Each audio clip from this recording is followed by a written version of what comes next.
J'ai entendu mes côtes craquer sous la chaise. Le service des urgences a appelé mes parents, ils ont dit, elle l'avait bien cherché. Même après qu'on leur a dit, elle pourrait ne pas survivre. Ils ne se sont jamais présentés au tribunal. Les radiographies faisaient trembler leurs mains, puis je suis entré au tribunal avec les radiographies. J'ai entendu mes côtes craquer sous la chaise. Le bruit était humide et net, comme des branches vertes qui cassent, et il venait de l'intérieur de mon propre corps. Ma sœur Harper se tenait au-dessus de moi, serrant encore la chaise de salle à manger en bois qu'elle venait de balancer contre ma poitrine à deux mains. J'essayais de respirer, mais rien ne fonctionnait. Mes poumons semblaient dégonflés, affaissés. Quelque chose n'allait pas. Le sol de la cuisine était froid contre ma joue. À travers ma vision trouble, j'ai vu ma mère se précipiter vers nous, mais pas pour m'aider. Elle tendait la main vers Harper, lui demandant si elle allait bien. Mon père restait figé près de la table, son téléphone déjà à la main, mais il n'appelait pas les secours. Il appelait son avocat. J'ai essayé de dire que je ne pouvais pas respirer, mais les mots ne venaient pas. Tout est devenu noir. Lorsque la conscience m'est revenue, j'étais toujours sur le sol de la cuisine. Chaque tentative d'inhaler envoyait des poignards dans mon côté droit. Je ne pouvais prendre que de minuscules bouffées d'air superficielles. La douleur ne ressemblait à rien de ce que j'avais connu auparavant, irradiant de mes côtes à travers tout mon torse. J'ai essayé de m'asseoir et je l'ai immédiatement regretté. La pièce tournait. Mon père se tenait près de la fenêtre, parlant à voix basse et urgente dans son téléphone. J'ai saisi des fragments, responsabilité civile, affaires de famille, besoin de conseils. Ma mère était accroupie près de Harper, qui était assise sur une chaise à l'autre bout de la pièce, en train de pleurer. Maman tamponnait une tache de vin sur la robe couleur crème de Harper avec une serviette, émettant des sons apaisants. Harper avait 25 ans, et notre mère la traitait comme un tout petit qui avait renversé son jus de fruits. Ce n'était pas nouveau. C'était l'histoire de toute notre vie. Je suis Lorna, l'aînée. Pendant les 3 premières années de ma vie, j'étais enfant unique. Mes parents avaient eu du mal à me concevoir. Et après mon arrivée, ils ont supposé que je serais leur seule chance de parentalité. Ils ont placé tous leurs espoirs en moi. Mais leurs espoirs ressemblaient toujours à des obligations. J'étais censée être parfaite parce que j'étais tout ce qu'ils avaient. J'ai appris tôt à être sage, à être calme, à réussir sans me plaindre. Puis Harper est arrivé. Le bébé miracle. La surprise pour laquelle ils avaient cessé de prier. Dès l'instant où elle a pris sa première respiration, toute la dynamique familiale a changé. Harper était l'enfant chéri, celle qui ne pouvait rien faire de mal. Quand Harper faisait des caprices, c'était parce qu'elle était pleine de vie. Quand j'exprimais une frustration, j'étais ingrate. Quand Harper échouait à ses cours, mes parents engageaient des tuteurs et blâmaient les enseignants. Quand j'avais des difficultés, ils me disaient de faire plus d'efforts. Je suis allé à l'université d'État grâce à une combinaison de bourses et de 2 emplois à temps partiel. Harper a eu un véhicule utilitaire sport tout neuf pour son 16e anniversaire et une carte de crédit sans plafond.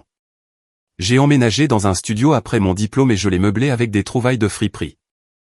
Harper vivait toujours à la maison à 25 ans, dans une suite que mes parents avaient rénovée pour elle, complète avec un dressing et une salle de bain privée. J'avais travaillé dur pour faire la paix avec cette inégalité. Je me disais que cela n'avait pas d'importance, que je construisais ma propre vie, que leur favoritisme était leur problème, pas le mien. Je suis devenu physiothérapeute, un métier que j'aimais.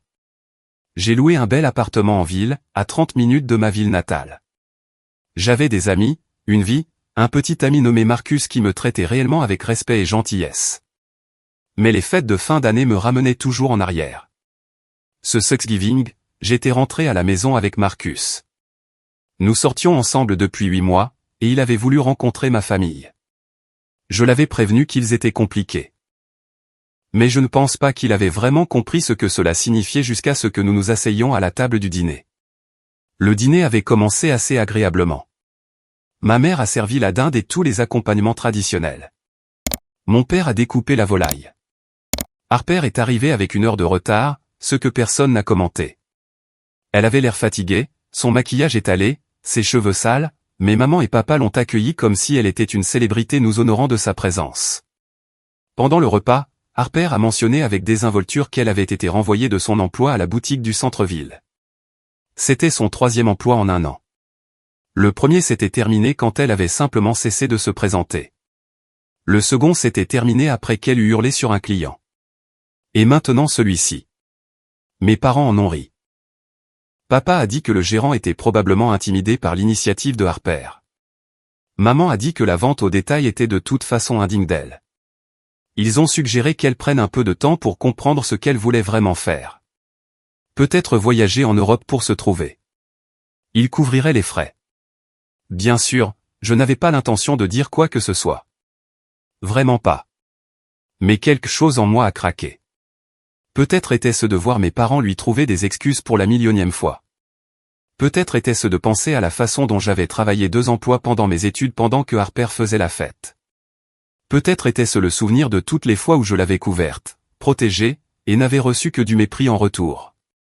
J'ai posé ma fourchette et j'ai dit doucement, peut-être qu'un peu de responsabilité aiderait. La table est devenue silencieuse. Tout le monde m'a fixé. Le visage de Harper a viré au rouge. Qu'est-ce que tu viens de dire? Je pense juste, ai-je continué, essayant de garder une voix calme, que peut-être, s'il y avait des conséquences, cela pourrait t'aider à prendre les choses plus au sérieux. Harper s'est levé si vite que sa chaise a raclé le sol. Tu penses que tu vaux tellement mieux que moi, n'est-ce pas?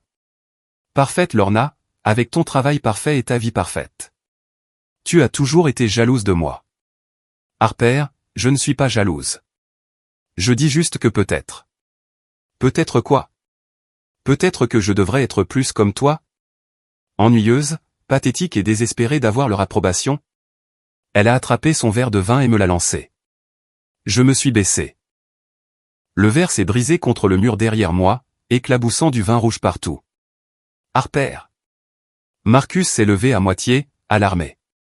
Restant dehors de ça, lui a lancé mon père sèchement. Je me suis levé de table. Mes mains tremblaient. Je m'en vais. C'était une erreur. C'est à ce moment-là que Harper a attrapé la chaise. J'avais le dos partiellement tourné vers elle, attrapant mon sac à main sur la table d'appoint. Je l'ai entendu grogner sous l'effort et je me suis retourné juste à temps pour voir la chaise de salle à manger en bois décrire un arc vers moi. J'ai essayé de bouger, mais il n'y avait pas assez de temps. La chaise s'est écrasée contre mon côté droit avec une force écœurante. Le craquement a été si fort que je l'ai senti et entendu simultanément. Mes côtes ont cédé sous l'impact. L'air a quitté mes poumons et ne revenait pas. Je me suis effondré. Maintenant allongé sur le sol, luttant pour respirer, j'ai regardé mon père raccrocher son téléphone. Lui et ma mère ont échangé un regard que j'avais vu 1000 fois auparavant. C'était le regard qui disait, comment protégeons-nous Harper de ça? Mon père s'est accroupi près de moi mais ne m'a pas touché. Lorna, tu sais comment devient ta sœur quand tu la provoques. Cela ne serait pas arrivé si tu étais restée silencieuse. J'ai essayé de parler mais je n'ai pu produire qu'un sifflement. Ma mère s'est penchée, son visage près du mien. Sa voix était froide. Si tu racontes à qui que ce soit ce qui s'est vraiment passé ici, tu détruiras cette famille. C'est ce que tu veux? Ruiner la vie de ta sœur pour un accident? Harper a tout son avenir devant elle, a ajouté mon père. Tu es déjà établi. Tu as une carrière. Tu t'en sortiras. Ne sois pas égoïste à ce sujet. Je les fixais, incapable de croire ce que j'entendais. Je ne pouvais pas respirer. Quelque chose n'allait vraiment pas à l'intérieur de mon corps, et il s'inquiétait pour l'avenir de Harper. Depuis le salon où mes parents l'avaient envoyé pendant la crise de Harper, Marcus est soudainement apparu dans l'encadrement de la porte. Il a jeté un coup d'œil sur moi recroquevillé sur le sol, haletante, et son visage est devenu blanc. Oh mon Dieu, Lorna. Il s'est précipité à mes côtés, sortant son téléphone. Mon père a tendu la main vers lui. Ce n'est pas nécessaire. Elle a juste le souffle coupé. Elle ira bien. Marcus s'est écarté de lui brusquement. Elle ne va pas bien. Regardez-la. Elle ne peut pas respirer. Il composait déjà le numéro. Oui, j'ai besoin d'une ambulance. Ma petite amie a été agressée. Elle a une grave blessure à la poitrine et ne peut pas respirer correctement. Agressée? La voix de ma mère est devenue perçante. C'était un accident. Vous déformez complètement les faits. Mais Marcus l'a ignoré, donnant notre adresse au répartiteur. À travers ma douleur et ma terreur, j'ai ressenti une vague de gratitude pour lui. Il faisait ce que mes propres parents ne voulaient pas faire. Il essayait de me sauver la vie. Les sirènes de l'ambulance se faisaient plus fortes, plus proches. Ma mère s'est agenouillée près de moi à nouveau. Ses yeux n'étaient pas inquiets. Ils étaient menaçants. Elle a chuchoté pour que je sois la seule à entendre, « Si tu leur dis ce qui s'est vraiment passé, tu es morte pour moi. Tu comprends? Tu n'auras plus de famille. Tu seras seule. » Tout ça parce que tu n'as pas pu laisser passer une remarque. Mon père se tenait au-dessus de nous. Harper a un avenir. Tu es déjà établi. Ne sois pas égoïste. Les ambulanciers ont fait irruption par la porte. Alors qu'ils me chargeaient sur une civière, chaque mouvement envoyait de nouvelles vagues d'agonie à travers ma poitrine.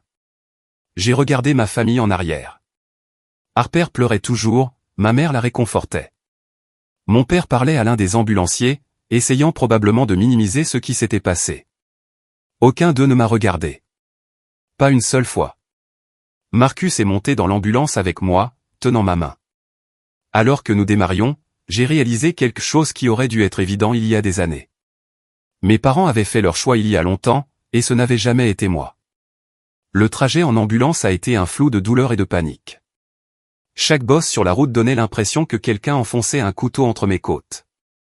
Je ne pouvais pas prendre une respiration complète. Chaque minuscule inspiration s'arrêtait brusquement, stoppée par un mur de douleur. L'ambulancier, un homme au visage aimable dans la quarantaine, n'arrêtait pas de me dire de rester calme, que nous étions presque arrivés. Il a mis un masque à oxygène sur mon visage, mais l'oxygène ne semblait pas aider. Ma poitrine semblait anormale, affaissée d'un côté. Marcus m'a tenu la main tout le long du trajet, le visage pâle d'inquiétude. L'ambulancier lui a demandé ce qui s'était passé. Marcus n'a pas hésité. Sa sœur l'a attaqué avec une chaise, l'a balancé contre sa poitrine de toutes ses forces. Ses parents ont tout vu et lui ont dit de ne pas appeler à l'aide. L'expression de l'ambulancier s'est durcie. Il a pris une note sur sa tablette. À l'hôpital, tout s'est passé rapidement. Ils m'ont emmené directement aux urgences, contournant la salle d'attente. Un médecin est apparu, jeune et efficace, et a commencé à m'examiner.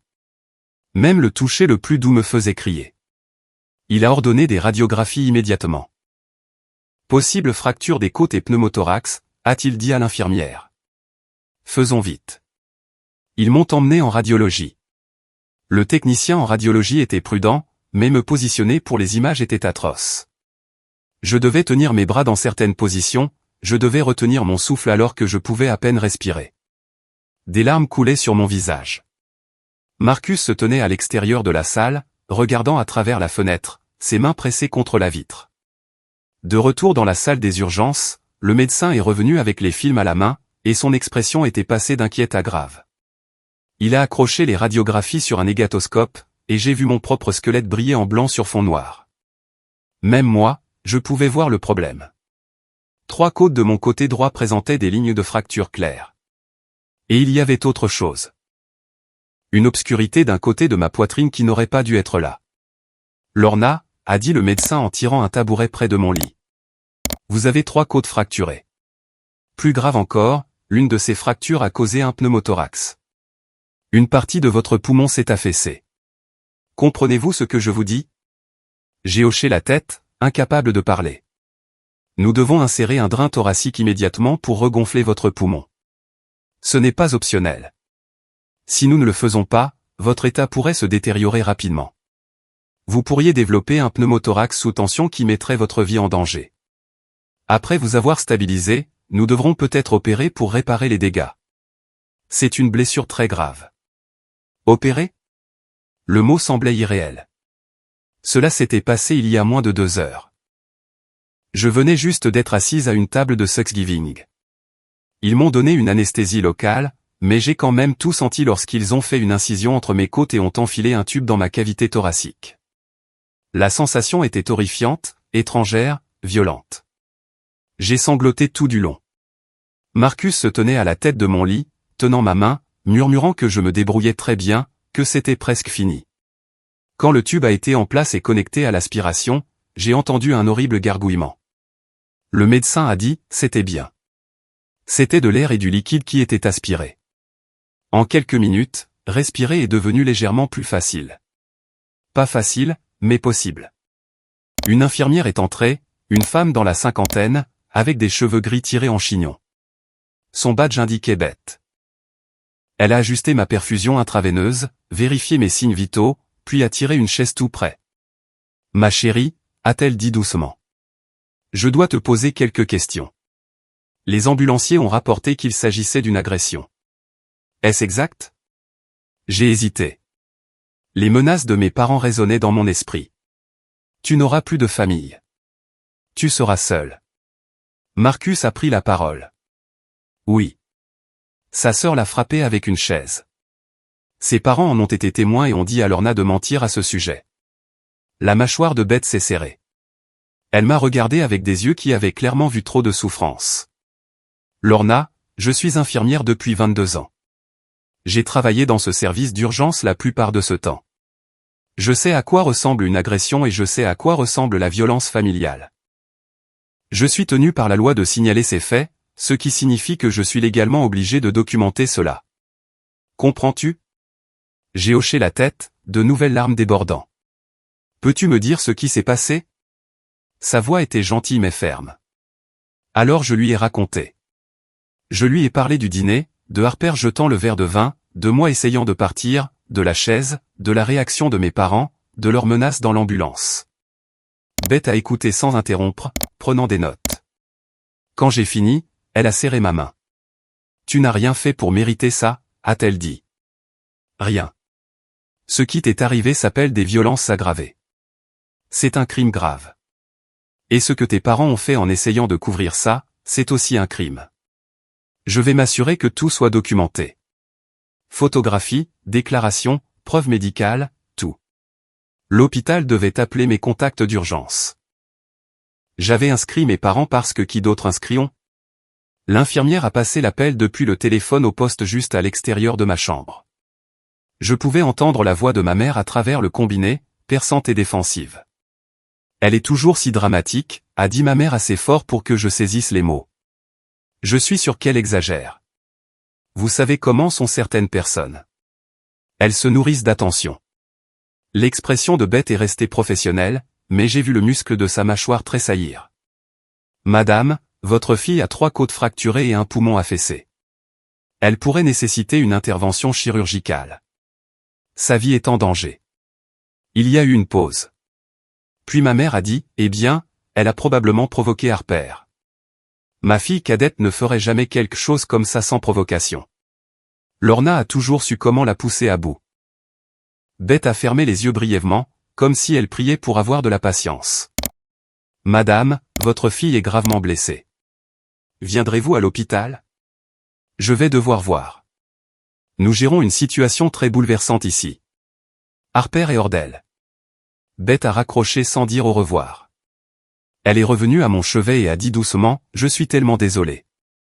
Je savais déjà qu'il ne viendrait pas, ai-je dit. Une partie de moi a toujours su que si j'avais vraiment besoin d'eux, ils ne seraient pas là. » Marcus, qui avait écouté tout cela, avait l'air stupéfait. « J'ai tout enregistré, » a-t-il dit soudainement. « Chez tes parents. » J'avais mon téléphone dans ma poche. J'ai allumé l'enregistreur vocal quand les choses ont commencé à devenir tendues. J'ai Harper jetant le verre. Harper hurlant des menaces et j'ai tes parents te disant de mentir. J'ai tout. Les yeux de Beth se sont écarquillés. Tu dois donner ça à la police. C'est une preuve. La police, ai-je chuchoté. L'idée me terrifiait. Oui, a dit Beth fermement. Ce n'était pas un accident. C'était un crime violent. Tu aurais pu mourir. Tu pourrais encore mourir si des complications se développent. Comme invoqué par ces mots, le médecin est revenu avec une autre personne, un homme plus âgé en tenue chirurgicale. Lorna, voici le docteur Patterson. C'est un chirurgien thoracique. Nous devons parler de votre poumon. Le docteur Patterson a tiré un tabouret. Son visage était sérieux.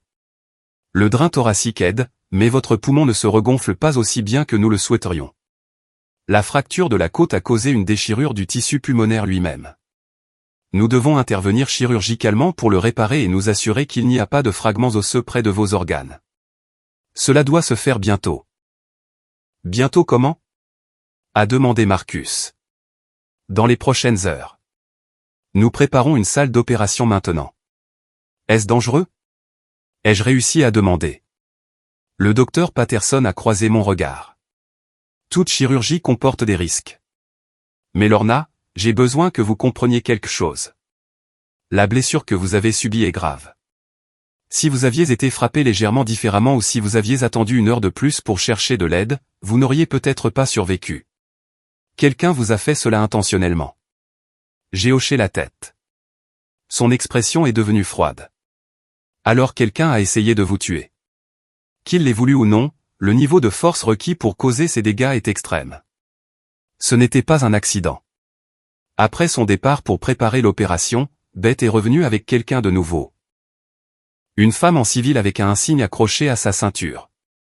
Lorna, voici la détective Sandra Reeves. Elle aimerait vous parler si vous vous en sentez capable. La détective Reeves était dans la quarantaine, avec des cheveux courts et foncés et des yeux perçants qui semblaient tout enregistrer. Elle a tiré une chaise et ouvert un petit carnet. Je sais que vous souffrez et que vous êtes sur le point d'aller en chirurgie, alors je serai brève. Pouvez-vous me dire ce qui s'est passé ce soir? J'ai raconté l'histoire à nouveau. Il devenait plus facile, d'une manière horrible, de dire les mots à voix haute. Harper m'a frappé avec une chaise. Mes parents m'ont dit de mentir. La détective Reeves prenait des notes, son expression neutre mais attentive. Quand j'ai fini, elle a dit, avec les preuves médicales ici, le témoignage de Marcus et l'enregistrement qu'il possède, nous avons de quoi arrêter votre sœur pour violence aggravée ayant entraîné des blessures corporelles graves. Mais j'ai besoin que vous décidiez si vous voulez porter plainte. Je ne peux pas vous forcer. Cela doit être votre choix. C'est ma famille, ai-je chuchoté. Je sais, a dit gentiment la détective Reeves. Et cela rend les choses plus difficiles, pas plus faciles. Mais Lorna, la famille ne fait pas ça. La famille n'essaie pas de vous tuer pour ensuite vous dire de couvrir l'affaire. Je suis détective depuis 18 ans. J'ai vu beaucoup de violences familiales. C'est l'un des pires cas que j'ai rencontrés. Pas seulement à cause de la blessure, mais à cause de la façon dont vos parents ont réagi. Ils ont choisi votre agresseur plutôt que vous. Ils la choisissent encore. J'ai regardé Marcus. Il m'observait avec des yeux inquiets. Je soutiendrai quoi que tu décides, a-t-il dit. Mais Lorna, je t'aime et je ne peux pas te regarder laisser des gens te détruire. Si tu ne portes pas plainte, je comprends, mais je dois être honnête. Je ne peux pas être avec quelqu'un qui ne se protège pas, car un jour nous pourrions avoir des enfants. Et j'ai besoin de savoir que tu les protégerais aussi. Ces mots m'ont frappé comme de l'eau froide. Il avait raison. Si je laissais passer ça, qu'enseignerais-je à mes futurs enfants? Que la violence est acceptable si elle vient de la famille. Qu'il faut protéger ses agresseurs? Avant que je puisse répondre, le médecin est revenu avec de nouveaux films radiographiques. Lorna, je voulais vous montrer autre chose que nous avons trouvé. Il a accroché une autre image. Ce sont des fractures plus anciennes juste ici et ici. Ces côtes ont été cassées auparavant et ont mal guéri. Quand ces blessures sont-elles arrivées? J'ai regardé les images et soudain je me suis souvenu. J'avais 19 ans, de retour à la maison après ma première année d'université. Harper avait été en colère à propos de quelque chose. Je ne pouvais même pas me rappeler quoi. Elle m'avait poussé dans les escaliers. J'avais atterri durement, je n'avais pas pu respirer correctement pendant des semaines. Mes parents avaient dit que j'étais maladroite, que je devrais être plus prudente. Ils ne m'avaient pas emmenée à l'hôpital. Et une autre fois quand j'avais 22 ans, Harper avait claqué une porte de voiture sur ma main dans un parking lors d'une dispute. Mes parents avaient dit que c'était un accident. Que Harper n'avait pas vu ma main là. Mais je me souvenais du regard dans ses yeux. Elle l'avait vu.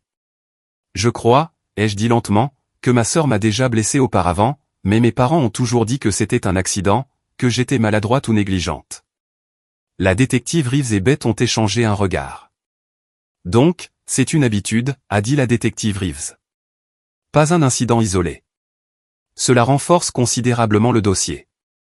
Une habitude, pas des incidents isolés, mais une habitude. Ma sœur me faisait du mal depuis des années, et mes parents la couvraient, l'encourageaient, lui apprenaient que la violence n'avait pas de conséquences. J'ai regardé la détective Reeves. Ma voix était stable quand j'ai parlé. Je veux porter plainte.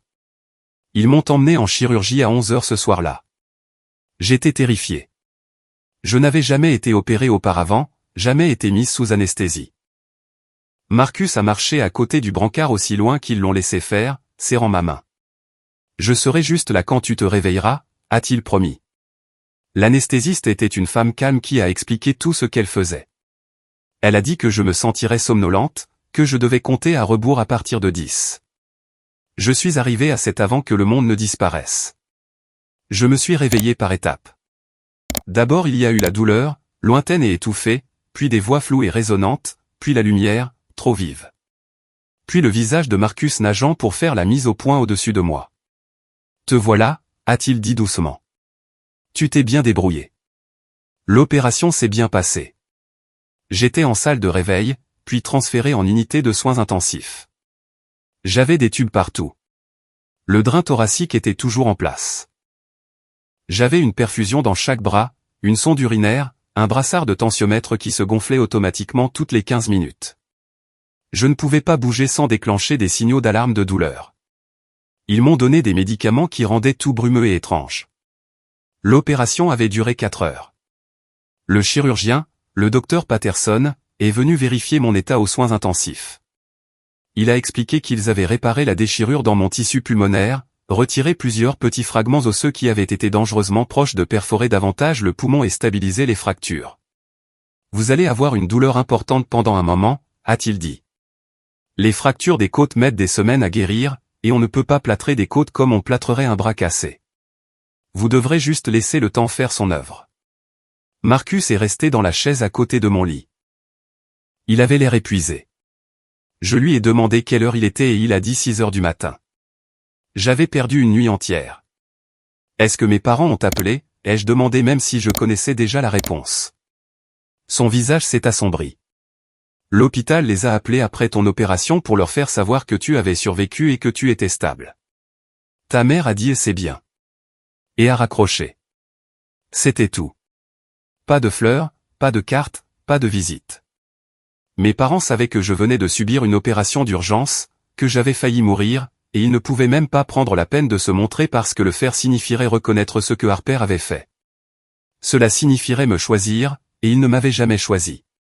Marcus m'a dit que Harper n'avait pas essayé de me contacter non plus. Bien que j'ai bloqué son numéro sur ton téléphone pendant que tu étais en chirurgie, a-t-il admis. J'espère que ça va. C'est plus que ça va, ai-je chuchoté.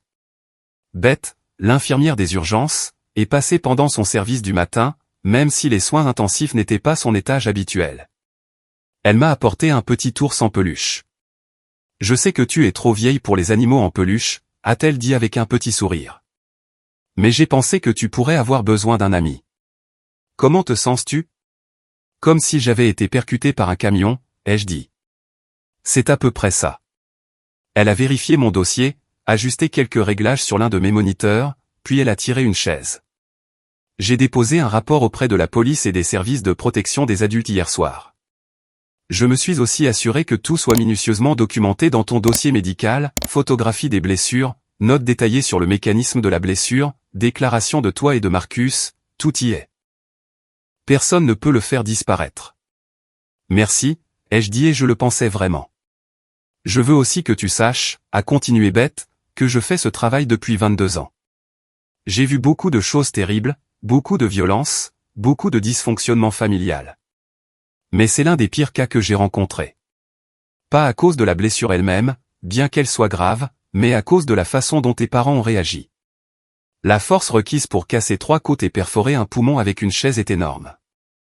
C'est quelqu'un qui frappe avec l'intention de causer un mal grave. Et tes parents ont été témoins de cela et t'ont dit de le couvrir. C'est diabolique. Je n'utilise pas ce mot à la légère. Sa franchise était étrangement réconfortante. Tous les autres avaient été doux, prudents. Mais Beth me disait la vérité. Ce qui s'était passé n'était pas normal. Ce n'était pas excusable. C'était diabolique. La détective Reeves est passée plus tard dans la matinée. Elle avait un dossier avec elle. Je voulais vous mettre au courant de la situation basée sur les preuves médicales, le témoignage et l'enregistrement de Marcus et le rapport de l'hôpital. Nous avons de quoi arrêter votre sœur, mais j'ai besoin de votre déclaration formelle pour procéder aux accusations. Êtes-vous toujours prête à porter plainte? Oui, ai-je dit sans hésitation. Elle a souri. C'était un petit sourire triste. Bien. J'espérais que vous diriez cela. J'aurai besoin que vous fassiez une déclaration enregistrée quand vous vous sentirez capable. Ça n'a pas besoin d'être aujourd'hui. Vous venez de subir une opération majeure, mais bientôt. Que va-t-il lui arriver, ai-je demandé. Elle sera accusée de violences aggravées ayant entraîné des blessures corporelles graves. Dans cet état, c'est un crime du second degré. Si elle est reconnue coupable, elle pourrait faire face à 2 à 20 ans de prison. Étant donné la gravité de vos blessures et le fait que vous ayez failli mourir, je m'attends à ce que la procureure pousse pour le haut de cette fourchette. 20 ans. Le chiffre semblait impossible. Harper avait 25 ans. Elle pourrait être en prison jusqu'à ses 45 ans. Mais ensuite j'ai pensé au craquement de mes côtes, à la sensation de noyade parce que mon poumon ne fonctionnait pas, aux yeux froids de mes parents alors qu'ils me disaient de la protéger, et je n'ai ressenti aucune culpabilité. D'accord, ai-je dit. Pendant que la détective Reeves était là, mon téléphone a vibré à plusieurs reprises. Marcus l'a ramassé et son visage est devenu pâle. Lorna, tu reçois beaucoup de SMS de ta mère. Lis-les-moi, ai-je dit. Il a hésité puis a commencé à lire. Comment as-tu pu impliquer la police? Tu déchires cette famille. Ta sœur a fait une erreur. Nous faisons tous des erreurs. Tu es vindicative et cruelle. Si tu portes plainte, tu n'es plus notre fille. Nous ne paierons pas d'avocat si Harper te poursuit pour diffamation. Réfléchis bien à ce que tu fais. Tu détruis l'avenir de ta sœur pour un moment de colère. Chaque message était un couteau. Mais j'ai aussi ressenti quelque chose d'inattendu. Du soulagement. Ils me montraient exactement qui ils étaient. Plus de faux-semblants. Plus d'excuses. Ils choisissaient Harper pleinement et complètement. Et cela signifiait que j'étais enfin libre de me choisir moi-même. Mon père a envoyé un seul SMS, pense aux conséquences. Nous ne te soutiendrons pas si tu fais ça. J'ai regardé la détective Reeves. Est-ce que cela compte comme de l'intimidation de témoin? Elle a haussé un sourcil. Absolument. Puis-je prendre des captures d'écran? Marcus lui a tendu le téléphone. Elle a documenté chaque message, puis a rendu le téléphone. Ces gens creusent leur propre tombe. Ils rendent mon travail très facile. Après son départ, Marcus s'est assis sur le bord de mon lit, prenant soin de ne pas me bousculer. Je dois te dire quelque chose, a-t-il dit. Je t'aime, Lorna. Je sais que nous ne sommes ensemble que depuis 8 mois, mais je n'ai jamais été aussi sûr de quoi que ce soit.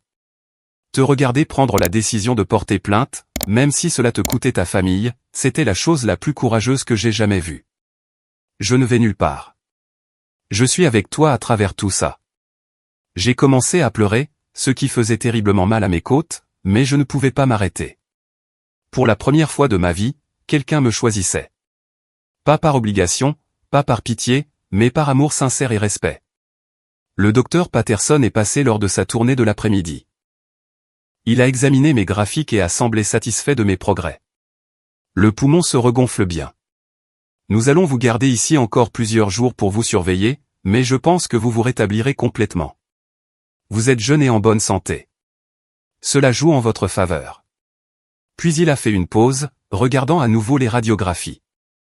Je voulais mentionner quelque chose. Quand nous examinions vos films, nous avons remarqué des blessures plus anciennes. Des fractures de côte précédentes qui ont mal guéri. Elles ne sont pas récentes, probablement vieilles de plusieurs années. Pouvez-vous m'en parler? Je lui ai parlé des escaliers. De la porte de voiture. De mes parents disant que j'étais maladroite. Son expression s'est durcie. Ce n'étaient pas des accidents. Les schémas de fracture ne sont pas cohérents avec des chutes ou des accidents. Ils sont cohérents avec un traumatisme direct. Une force contondante. Lorna, votre sœur vous maltraite depuis des années et vos parents l'ont couvert. Je ne le voyais pas comme ça avant, ai-je admis. Je pensais que j'étais juste malchanceuse. Sujette aux accidents. Vous n'étiez pas malchanceuse. Vous étiez maltraitée. Il y a une différence. Il a pris des notes dans mon dossier. J'ajoute ceci à votre dossier médical. Cela établit un schéma de violence. Si cela va au tribunal, ce sera important. Quand il est parti, je suis resté allongé dans mon lit d'hôpital à fixer le plafond. Ma vie entière avait été recadrée en l'espace de 24 heures. Tous ces accidents n'étaient pas des accidents. Toutes ces fois où Harper m'avait fait du mal, et où je m'étais excusé d'être sur son chemin, de l'avoir provoqué, d'exister de travers. Rien de tout cela n'avait été de ma faute. J'avais passé 28 ans à croire que j'étais le problème. Que si j'essayais juste plus fort, me comportais mieux, réussissais plus, mes parents m'aimeraient comme ils aimaient Harper. Mais la vérité était plus simple et plus douloureuse. Ils avaient choisi Harper dès l'instant où elle était née. Rien de ce que je faisais ou ne faisais pas n'aurait changé cela.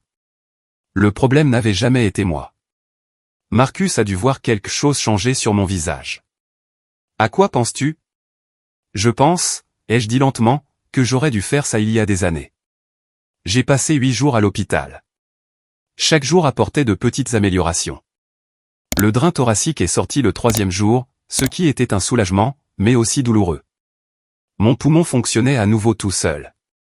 La douleur dans mes côtes était toujours intense, mais les médicaments la gardaient gérable. Je pouvais m'asseoir sans crier. Je pouvais faire de courtes promenades autour de l'unité de soins intensifs avec Marcus me soutenant. Le 3e jour, la détective Reeves est passée pour prendre ma déclaration formelle. Elle a apporté un appareil d'enregistrement et une avocate des victimes, une femme aimable nommée Lisa, qui s'est assise à côté de moi et m'a tenu la main pendant que je parlais. J'ai raconté toute l'histoire à nouveau, chaque détail dont je pouvais me souvenir. L'enregistrement a pris plus d'1 heure. Quand cela a été fini, la détective Reeves a dit « Merci. C'est exactement ce dont nous avons besoin. Nous arrêterons votre sœur aujourd'hui. » L'arrestation a eu lieu cet après-midi-là. Je n'étais pas là, bien sûr, mais la détective Reeves m'a appelé ce soir-là pour me dire que c'était fait. Harper avait été à son appartement. Elle avait ouvert la porte en pyjama, apparemment surprise de voir la police. Elle avait été placée en garde à vue sans incident et était détenue en attendant sa mise en accusation. Elle était accusée de violences aggravées ayant entraîné des blessures corporelles graves, un crime du 2e degré. Comment a-t-elle réagi, ai-je demandé. Elle a beaucoup pleuré. Elle a dit que c'était un accident. Qu'elle ne voulait pas vous blesser. Que vous l'aviez provoqué. Les tactiques de détournement habituelles. Ses parents se sont présentés au poste avec un avocat. En 2 heures, ils ont payé sa caution. Elle est sortie maintenant, mais elle a une date d'audience la semaine prochaine. Sortie sous caution? Cela signifiait que Harper était libre de se promener pendant que j'étais encore dans un lit d'hôpital à récupérer de ce qu'elle m'avait fait. L'injustice de la situation était piquante, mais la détective Reeves m'a assuré que Harper avait l'ordre strict de n'avoir aucun contact avec moi. Si elle violait cela, elle retournerait directement en prison. Le lendemain matin, mes parents se sont présentés à l'hôpital. C'était la première fois que je les voyais depuis Thanksgiving. J'étais assise dans mon lit en train de manger lentement des flocons d'avoine fade quand ils sont entrés dans ma chambre de soins intensifs. Pas de fleurs, pas de ballons, pas d'excuses, juste de la colère. Le visage de mon père était rouge. Comment as-tu pu faire ça à ta sœur? As-tu la moindre idée de ce que tu as fait? Marcus s'est levé de sa chaise. Je pense que vous deux devez partir. Reste en dehors de ça, a lancé ma mère. Elle s'est tournée vers moi. Harper a été arrêtée. Elle a un casier judiciaire maintenant. Comprends-tu ce que tu as fait à son avenir? Je les ai fixés. Comprenez-vous ce qu'elle a fait à mes côtes? À mon poumon? J'ai failli mourir. Tu vas bien, a dit mon père avec dédain. Tu es assise en train de manger ton petit déjeuner. Tu es dramatique. J'ai eu une chirurgie d'urgence, ai-je dit, ma voix tremblant. J'avais un tube dans la poitrine. Je ne pouvais pas respirer. Elle aurait pu me tuer. C'était un accident, a insisté ma mère. Elle ne voulait pas te blesser. Tu l'as provoquée. Tu sais toujours exactement quoi dire pour la faire démarrer. Donc, c'est de ma faute, ai-je demandé. Je l'ai obligée à me frapper avec une chaise? Tu dois retirer ta plainte, a dit mon père. Cela détruit notre famille. Ta sœur pourrait aller en prison. C'est ce que tu veux? Détruire la vie de ta propre sœur? Elle a détruit la mienne en premier, ai-je dit doucement. Le visage de ma mère s'est tordu de rage. Espèce de petite morveuse égoïste et vindicative. Tu as toujours été jalouse de Harper. C'est ta vengeance, n'est-ce pas? Tu as enfin trouvé un moyen de la blesser. Marcus s'est déplacé pour se tenir entre eux et mon lit. Ça suffit. Sortez maintenant. Tu n'es rien d'autre qu'un parasite qui s'est accroché à notre fille, a craché mon père vers lui. C'est une affaire de famille. Je vais épouser votre fille, a dit Marcus calmement. Et quand je le ferai, vous ne serez pas invité parce que vous n'êtes pas de la famille. La famille ne fait pas ce que vous avez fait. Maintenant sortez avant que j'appelle la sécurité. Ma mère s'est tournée vers moi une dernière fois. Si tu vas jusqu'au bout, si tu témoignes contre ta sœur, tu es morte pour nous. Tu comprends? Morte. Tu n'auras plus de famille, personne. Tu seras complètement seule. C'est ce que tu veux. J'ai croisé son regard. Quelque chose s'était brisé en moi pendant ces 8 jours à l'hôpital. Une chaîne qui m'avait lié à eux, à leur approbation, à l'espoir désespéré qu'ils m'aimeraient. Elle s'était cassée nette, et je me sentais plus légère sans elle. Je n'ai déjà plus de famille, ai-je dit. Je n'en ai pas eu depuis très longtemps. Je ne voulais juste pas le voir. Mon père a attrapé le bras de ma mère. Allons-y. Elle a fait son choix. Je regrette de t'avoir eu, a sifflé ma mère alors qu'il partait. Tu n'as été rien d'autre qu'une déception. Après leur départ, j'ai craqué. Pas à cause de leurs mots, mais à cause du soulagement. C'était fini. Les faux-semblants, l'espoir, les essais. Tout cela était fini. Ils avaient enfin dit à voix haute ce que j'avais toujours su dans mon cœur. Ils ne m'aimaient pas. Ils ne l'avaient jamais fait. Marcus m'a tenu pendant que je pleurais, faisant attention à mes blessures. Je suis tellement désolé, n'arrêtait-il pas de dire. Je suis tellement désolé. Je ne le suis pas, ai-je dit à travers mes larmes. J'aurais dû faire ça il y a des années. La nouvelle de l'arrestation s'est répandue rapidement dans ma petite ville natale. À la fin de la semaine, mon téléphone a été inondé de messages. La plupart d'entre eux étaient haineux. De vieux amis de la famille m'accusaient d'être une menteuse, de piéger Harper, d'être vindicative et jalouse. Ma tante a envoyé un long message disant que je déchirais la famille et que je devrais avoir honte. Ma grand-mère m'a traité d'ingrate et de cruelle. Mais ensuite, quelque chose d'inattendu s'est produit. Ma cousine Jenna, à qui je n'avais pas parlé depuis des années, m'a envoyé un message. Je te crois. Harper a toujours été violente. Quand nous étions enfants, elle m'a enfermé dans un placard pendant 6 heures parce que je l'avais battue à un jeu de société. Tes parents m'ont trouvé et m'ont dit de ne le dire à personne. Ils ont dit que ça embarrasserait Harper. Je suis désolé de ne pas avoir parlé plus tôt. Si tu as besoin de quelqu'un pour témoigner, je le ferai. Puis une femme dont je me souvenais vaguement du lycée m'a contacté. Harper me harcelait sans pitié quand nous avions 15 ans. Elle a rayé ma voiture une fois parce que j'avais eu une meilleure note qu'elle à un examen. Je n'ai jamais pu le prouver, mais je savais que c'était elle. Tout le monde savait qu'elle était cruelle, mais tes parents l'ont toujours protégée. Je te crois. D'autres messages sont arrivés. Un ancien enseignant qui se souvenait des crises violentes de Harper. Un voisin qui avait vu Harper jeter des objets et crier. Une collègue de l'un de ses emplois qui a dit que Harper l'avait menacé. L'image qui émergeait était claire. Harper avait toujours été comme ça, violente, cruelle, imbue d'elle-même, et nos parents l'avaient couverte à chaque tournant, trouvant des excuses, blâmant ses victimes. Je n'étais pas la seule qu'elle avait blessée. J'étais juste la première à refuser de rester silencieuse. Une avocate des victimes m'a mise en contact avec une avocate nommée Patricia Hughes, qui se spécialisait dans les affaires de violence familiale. Patricia est venue me voir à l'hôpital le 7e jour de mon séjour. Elle était dans la cinquantaine, avec des yeux vifs et des cheveux grisonnants tirés en un chignon professionnel. Elle a examiné tous mes dossiers médicaux, écouté l'enregistrement de Marcus et lu les déclarations. Vous avez un dossier incroyablement solide, a-t-elle dit. Les preuves médicales à elles seules sont accablantes, mais avec l'enregistrement, le témoignage des témoins, le schéma d'abus précédent et le fait que vos parents aient essayé de le couvrir, c'est une affaire aussi claire que possible. Ira-t-elle en prison, ai-je demandé. Si elle est reconnue coupable, oui, presque certainement. La question est, pour combien de temps? Étant donné la gravité de vos blessures et le fait que vous ayez failli mourir, je m'attendrais à au moins 3 à 5 ans, peut-être plus. Patricia a expliqué que je pouvais également poursuivre Harper au civil pour les frais médicaux, la perte de salaire et la douleur et la souffrance. Vos factures médicales vont être substantielles. Chirurgie, 8 jours à l'hôpital, des mois de récupération, physiothérapie. Vous ne pourrez pas travailler pendant un moment. Vous méritez une compensation pour cela.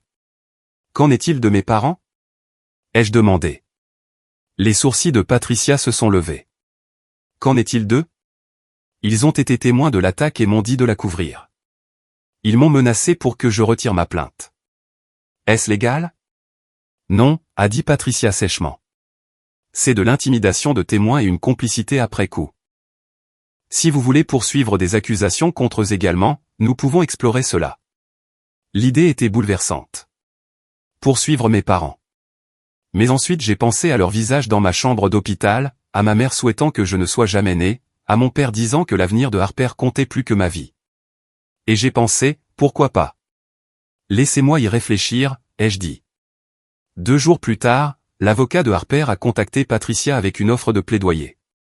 Harper plaiderait coupable d'agression simple, un délit mineur, au lieu d'un crime. Elle ne ferait pas de prison, juste une probation et des cours de gestion de la colère. En échange, je devrais accepter de ne poursuivre aucune affaire civile contre elle, et éventuellement son casier pourrait être effacé. Patricia m'a appelé pour en discuter. Il parie que vous allez céder, que vous choisirez la paix familiale plutôt que la justice. Il pense que vous choisirez la solution de facilité. J'ai pensé aux mots de Marcus, à la protection des futurs enfants, à leur enseigner que la violence a des conséquences, au fait de ne pas être complice de ma propre destruction. Pas d'accord, ai-je dit. Nous allons au procès. J'ai été libéré de l'hôpital le 8e jour.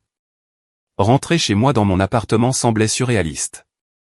Tout avait l'air pareil, mais j'étais complètement différente. Je ne pouvais rien soulever de plus lourd qu'une tasse de café. Je ne pouvais pas m'habiller sans aide. Je ne pouvais pas dormir allongé à cause de la douleur dans mes côtes. Alors Marcus a installé un nid d'oreiller sur le canapé où je dormais semi-incliné. Je devais prendre des respirations courtes et superficielles. Rire faisait mal. Éternuer était une agonie. Je ne pouvais pas travailler. J'étais physiothérapeute, un travail qui m'obligeait à soutenir des patients, à montrer des exercices et à être debout pendant des heures. J'étais en congé maladie complet pour au moins 3 mois, peut-être plus. La perte de revenus était dévastatrice. Même avec l'assurance, mes factures médicales étaient faramineuses. L'opération seule avait coûté plus de 80 000 $. Le séjour à l'hôpital, les soins intensifs, les médicaments, le drain thoracique, tout cela s'élevait à plus de 120 000 $. L'assurance en couvrait la majeure partie, mais mon reste à charge maximum était toujours de 12 000 $. De l'argent que je n'avais pas. Marcus a pris congé de son travail pour s'occuper de moi. Il m'aidait à me doucher, m'aidait à m'habiller, me préparait mes repas. Il me conduisait au rendez-vous de suivi avec le docteur Patterson et à mes nouveaux rendez-vous avec un physiothérapeute spécialisé dans la récupération post-chirurgicale. Il ne s'est jamais plaint, ne m'a jamais fait sentir comme un fardeau. Je n'avais jamais connu un amour comme celui-ci. J'ai aussi commencé à voir une thérapeute. L'avocate des victimes m'avait recommandé le docteur Hélène Marsh, une conseillère spécialisée dans les traumatismes familiaux et les abus. Le docteur Marsh avait un bureau dans un immeuble calme du centre-ville avec des fauteuils confortables et un éclairage doux. Elle était au début de la soixantaine avec des yeux bienveillants et une présence calme. Lors de notre première séance, je lui ai tout dit. La vie passée à être la deuxième meilleure, la violence de Harper, le soutien de mes parents envers elle, l'attaque, l'hôpital, l'arrestation, tout. Quand j'ai fini, le docteur Marsh a dit, « Lorna, je veux nommer quelque chose pour vous. Ce que vous avez décrit est une dynamique classique de bouc émissaire familial. Dans les familles avec des parents narcissiques, il y a souvent un enfant chéri et un bouc émissaire. L'enfant chéri ne peut rien faire de mal. Le bouc émissaire ne peut rien faire de bien. L'enfant chéri est protégé et encouragé, quoi qu'il arrive. Le bouc émissaire est blâmé et critiqué, quoi qu'il arrive. Est-ce que cela résonne en vous? Cela a résonné si profondément que j'ai commencé à pleurer. Au cours des semaines suivantes, le docteur Marsh m'a aidé à comprendre les schémas. Harper avait appris de nos parents que la violence n'avait pas de conséquences, qu'elle pouvait blesser les gens et être protégée. J'avais appris que ma douleur ne comptait pas, que je devais la minimiser, que protéger la paix familiale était plus important que de me protéger moi-même. Ce n'étaient pas des accidents. C'étaient des comportements appris, transmis et renforcés sur des décennies.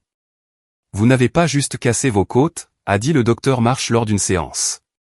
Vous avez brisé le système familial qui exigeait votre silence. C'est pourquoi ils sont si en colère. Vous avez cessé de jouer votre rôle. Vous refusez d'être le bouc émissaire plus longtemps et cela menace toute la structure qu'ils ont construite. Cette compréhension était à la fois dévastatrice et libératrice. Dévastatrice parce que cela signifiait que j'avais gaspillé des années à essayer de gagner l'amour de personnes incapables de le donner. Libératrice parce que cela signifiait que rien de tout cela n'était de ma faute. Je n'avais rien fait de mal. J'étais simplement né dans un système malade. Pendant ce temps, Patricia construisait notre dossier. Elle a assigné tous mes dossiers médicaux remontant à 10 ans. Elle a trouvé des documents sur la chute dans les escaliers, la blessure par la porte de voiture, plusieurs autres bleus et entorses suspects. Elle a engagé un spécialiste médico-légal, un médecin qui a analysé le schéma des blessures et a conclu qu'elles étaient cohérentes avec des abus continus, pas des accidents. Elle a interrogé Marcus de manière approfondie, obtenant chaque détail de ce qu'il avait vu et enregistré. Elle a interrogé Beth, l'infirmière, qui a témoigné de mon état à mon arrivée à l'hôpital, et de la réponse insensible de mes parents. Elle a interrogé la détective Reeves, qui a témoigné sur l'arrestation et les déclarations de Harper. Patricia a également retrouvé d'autres personnes que Harper avait blessées. Elle a trouvé l'ex-petit ami de Harper, un homme nommé Derek, qui était sorti avec elle il y a 2 ans. Derek est venu au bureau de Patricia et a partagé des photos de bleu que Harper lui avait fait. Il avait des SMS où Harper le menaçait, lui disait qu'elle le tuerait s'il la quittait. Il avait eu trop honte pour le signaler à l'époque. Je pensais que personne ne me croirait, a-t-il dit. Qu'il dirait que j'étais faible pour laisser une femme me maltraiter. Mais quand j'ai vu les nouvelles sur ce qu'elle vous a fait, j'ai su que je devais me manifester. Ma cousine Jenna a fait une déposition. Elle a décrit l'incident du placard, décrit des années de cruauté de Harper, décrit comment nos parents avaient toujours trouvé des excuses. J'ai arrêté d'aller aux réunions de famille à cause de Harper, a dit Jenna. Elle est dangereuse. Elle a toujours été dangereuse. Patricia a également fait déposer mes parents. Ils ont dû venir à son bureau et répondre aux questions sous serment. Je n'étais pas présente, mais Patricia l'a enregistré et m'en a montré des parties plus tard. Regarder mes parents se tortiller sous les questions était douloureux et satisfaisant à parts égales. Patricia a demandé à mon père, « Avez-vous vu Harper frapper Lorna avec une chaise ?» J'ai vu une altercation, a-t-il dit prudemment. Avez-vous vu votre fille Harper balancer une chaise sur votre fille Lorna? Une longue pause. Oui. Et qu'avez-vous fait? J'ai appelé mon avocat. Avez-vous appelé le 911? Non. Avez-vous essayé d'aider Lorna? Je pensais qu'elle était dramatique. Votre fille ne pouvait pas respirer et vous pensiez qu'elle était dramatique? Harper est sensible. Lorna sait comment la provoquer. Donc vous dites que Lorna méritait d'être frappée avec une chaise. Je dis qu'elle aurait dû être plus prudente. Patricia a demandé à ma mère, « Avez-vous dit à Lorna de mentir sur ce qui s'est passé ?» Ma mère a hésité. Je lui ai dit de penser à la famille. Lui avez-vous dit de ne pas raconter à l'hôpital ou à la police ce qui s'était vraiment passé? Je lui ai dit de ne pas réagir de manière excessive. Votre fille avait 3 côtes cassées et un poumon affaissé. En quoi est-ce une réaction excessive? Lorna a toujours été difficile. Harper est sensible. Lorna aurait dû savoir qu'il ne fallait pas la critiquer. Les regarder dire ces choses sous serment, c'était comme regarder des étrangers. Ce n'étaient pas mes parents. Ou peut-être que si, et je n'avais tout simplement jamais voulu le voir. La déposition comprenait une question à laquelle je ne m'attendais pas. Patricia a demandé, « Êtes-vous conscient que Lorna a des preuves de blessures antérieures cohérentes avec des abus ?» Mon père s'est déplacé mal à l'aise. Elle était maladroite enfant. Elle a des fractures de côte datant d'il y a 6 ans. Le médecin légiste pense qu'elles ont été causées par un traumatisme contondant, pas une chute. Que pouvez-vous me dire à ce sujet? Je ne me souviens pas, vous ne vous souvenez pas que votre fille ait eu des côtes cassées? Si elle en a eu, c'était un accident. Patricia s'est penchée en avant. Combien d'accidents une personne a-t-elle avant que vous commenciez à avoir une habitude? Mon père n'avait pas de réponse. Une semaine avant que le procès ne soit programmé pour commencer, Patricia a reçu un appel téléphonique. L'ancienne colocataire de Harper à l'université, une femme nommée Amanda, avait vu la couverture médiatique de l'affaire. Elle avait quelque chose à partager. Amanda est venue au bureau de Patricia avec un journal intime. Elle avait tenu des journaux tout au long de l'université, et elle avait trouvé une entrée datant d'il y a 6 ans. Patricia m'a appelé pour venir l'entendre. Amanda a lu à haute voix, sa voix tremblant légèrement. 15 novembre. Harper est rentrée ce soir en se vantant d'avoir remis sa sœur à sa place. Elle a dit que Lorna était en visite et portait des jugements comme toujours. Harper a dit qu'elle l'avait poussée dans les escaliers et que Lorna a fini aux urgences, mais Harper en riait. Elle a dit que ses parents ont dit à tout le monde que Lorna était maladroite et était tombée. Elle a dit qu'ils la couvrent toujours, qu'elle peut faire ce qu'elle veut. Je devrais dire quelque chose, mais j'ai peur de Harper. Elle a été violente avec moi aussi. La semaine dernière, elle m'a jeté un livre à la tête parce que je lui avais demandé de faire la vaisselle. La pièce était silencieuse quand Amanda a fini de lire. C'était une preuve écrite, datée et contemporaine de la blessure. La preuve que Harper m'avait blessé intentionnellement, que mes parents l'avaient couvert, et que Harper s'en était vanté. Patricia m'a regardé. Cela change tout. Cela établit la préméditation, l'habitude et la conspiration parentale. Nous ne parlons plus juste d'un incident. Nous parlons d'années d'abus. Amanda a accepté de témoigner. Patricia a déposé le journal comme preuve. L'avocat de la défense de Harper a essayé de le faire exclure, arguant que c'était du oui-dire, mais la juge a statué qu'il était recevable en tant que dossier contemporain et comme preuve de l'état d'esprit de Harper. La date du procès a été fixée à début mars, 3 mois après l'attaque. Je guérissais physiquement à ce moment-là. Je pouvais respirer sans douleur, je pouvais dormir allongé, je pouvais m'habiller. Les cicatrices s'estompaient, mais les blessures émotionnelles étaient encore à vif. Un soir de fin février, Marcus m'a emmené dîner. Nous sommes allés dans un restaurant italien calme, le genre avec un éclairage tamisé et des bougies sur les tables. Après avoir commandé, il a tendu la main à travers la table et a pris la mienne. J'ai beaucoup pensé à l'avenir, a-t-il dit. À notre avenir, et je sais que le timing est terrible.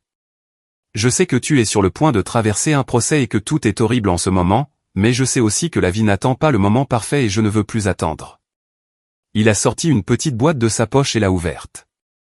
À l'intérieur se trouvait une bague simple et magnifique. Lorna, je t'aime. Je t'ai vu à ton pire absolu, ton plus brisé, et tu es toujours la personne la plus forte que je connaisse. Tu te bats même quand cela te coûte tout.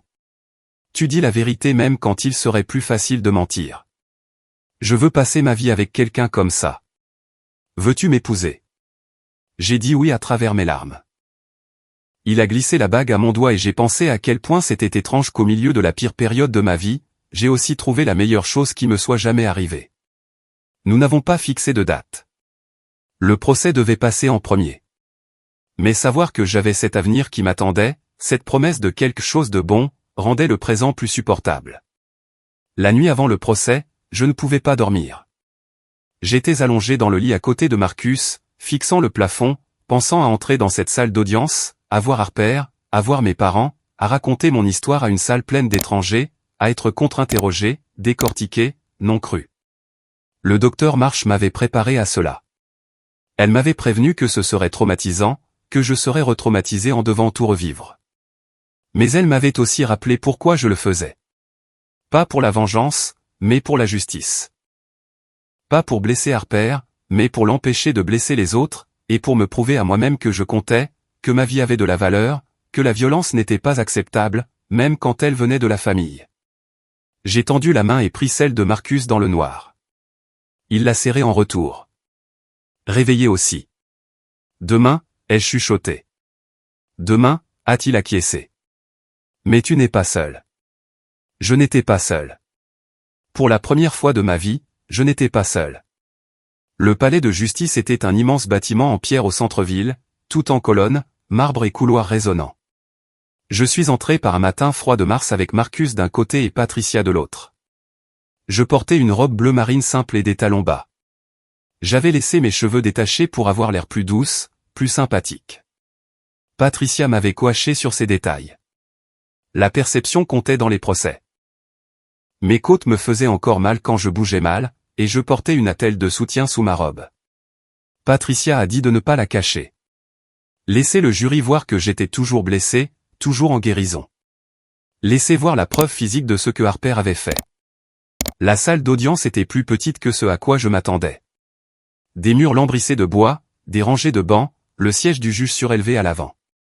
Harper était assise à la table de la défense avec son avocat. Un homme à l'apparence soignée dans un costume coûteux. Elle portait une robe rose pâle, ses cheveux tirés en un chignon sage. Elle avait l'air jeune, innocente et fragile. C'était un costume. Derrière la table de la défense étaient assis mes parents. Ma mère pleurait doucement, tamponnant ses yeux avec un mouchoir. La mâchoire de mon père était serrée, son expression froide. Quand je suis entré, ils m'ont tous les deux regardé avec une haine pure. Je me suis forcé à regarder ailleurs. Le jury est entré, 12 personnes qui décideraient du sort de Harper. 7 femmes, 5 hommes, un mélange d'âge et de race. Ils avaient l'air ordinaires, comme des gens que l'on croiserait dans la rue, mais ils détenaient tout le pouvoir. La juge est entrée, une femme dans la soixantaine avec des cheveux gris et des yeux vifs. La juge Catherine Morgan. Elle avait la réputation d'être juste mais stricte. Patricia avait été contente quand nous étions tombés sur elle. L'accusation a commencé. La procureure de district était une femme nommée Rachel Torres, au milieu de la quarantaine, avec des cheveux foncés et une présence imposante. Patricia avait déjà travaillé avec elle et avait dit qu'elle était excellente. Rachel s'est levée et s'est adressée au jury. Mesdames et messieurs, cette affaire concerne la violence, une violence délibérée et intentionnelle. L'accusé, Harper Collins, a frappé sa sœur, Lorna, avec une chaise de salle à manger en bois avec une telle force qu'elle a brisé 3 des côtes de Lorna et perforé son poumon. Lorna a failli mourir.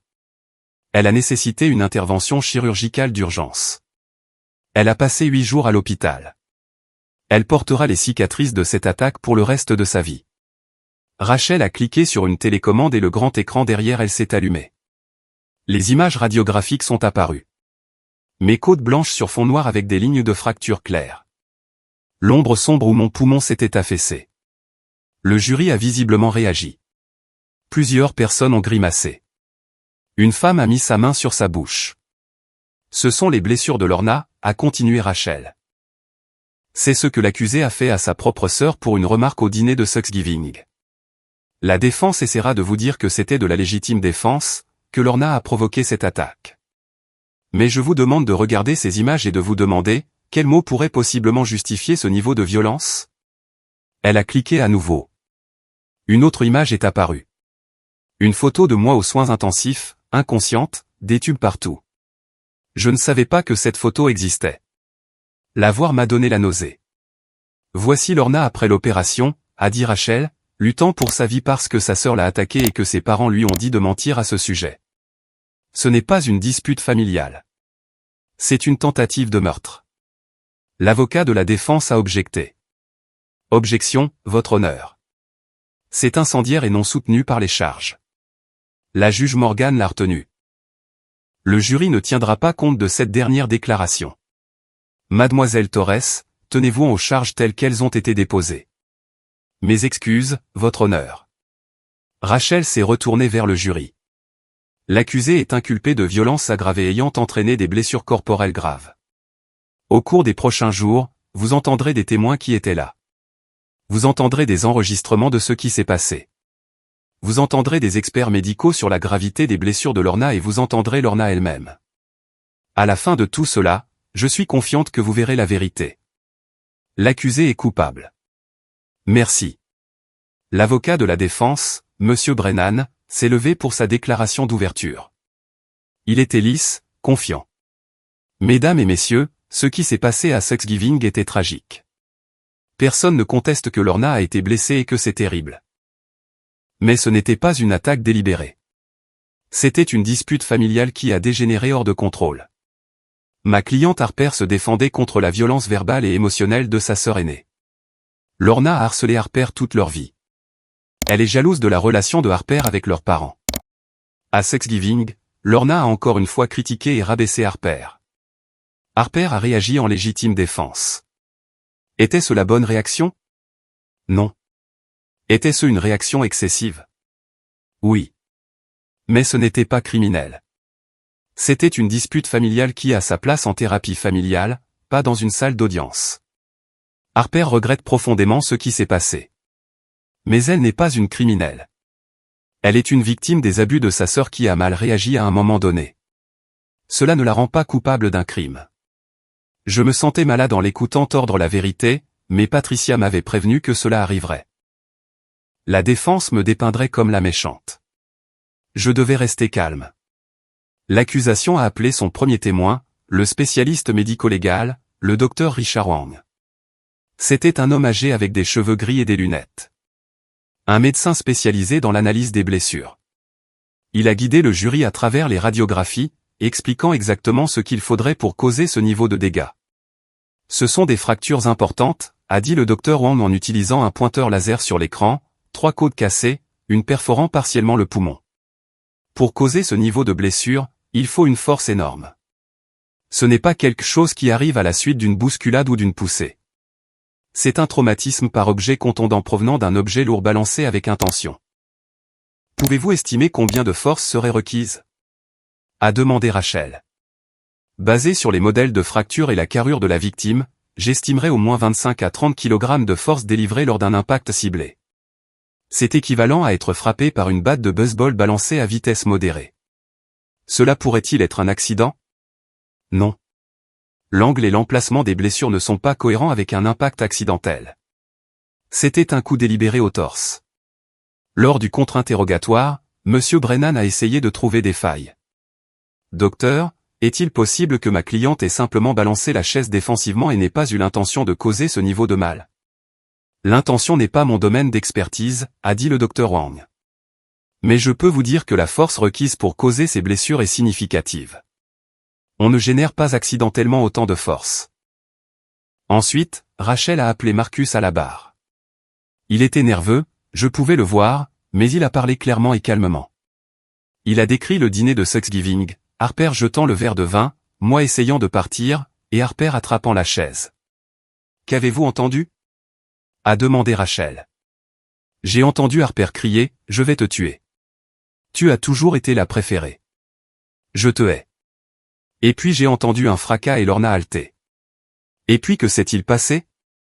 J'ai couru dans la cuisine. Lorna était sur le sol, incapable de respirer. Harper tenait toujours la chaise. Leurs parents n'aidaient pas Lorna. Ils réconfortaient Harper. Rachel a joué l'enregistrement audio que Marcus avait fait. Le jury a écouté en silence. On pouvait tout entendre. Les cris de Harper, le fracas, mes halètements, et le plus accablant, ma mère disant « Nettoie ça ». On dira qu'elle est tombée. Plusieurs membres du jury avaient l'air choqués. Un homme plus âgé a secoué la tête. Lors du contre-interrogatoire, M. Brennan a essayé de discréditer Marcus. Vous êtes fiancé à Lorna, correct ? Vous avez un intérêt direct à ce que sa version des événements soit crue. J'ai un intérêt pour la vérité, a dit Marcus. J'aime Lorna, oui, mais j'ai enregistré ce que j'ai enregistré. Vous pouvez l'entendre vous-même. Vous n'avez commencé à enregistrer qu'après le début de la dispute. Nous ne savons pas ce que Lorna a dit pour provoquer Harper. Lorna a dit que peut-être la responsabilité aiderait. C'est tout. Cela ne justifie pas une tentative de meurtre. Objection, a crié M. Brennan. La juge Morgan l'a soutenu et a demandé au jury d'ignorer le commentaire. Beth, l'infirmière, a témoigné ensuite. Elle a décrit mon état à mon arrivée aux urgences, la gravité de mes blessures, et le fait que j'ai failli mourir. Je suis infirmière aux urgences depuis 22 ans, a-t-elle dit. J'ai vu beaucoup de traumatismes. C'était l'un des pires cas de violence familiale que j'ai rencontrés. Pas seulement à cause des blessures, mais à cause de la façon dont sa famille a réagi. Ses parents ont appelé l'hôpital et ont dit qu'elle était dramatique. Même après que nous leur ayons dit qu'elle pourrait ne pas survivre à l'opération, ils ne sont pas venus la voir. Il y a eu un halètement audible de la part de certains membres du jury. L'ex-petit ami de Harper, Derek, a témoigné de son expérience avec la violence de Harper.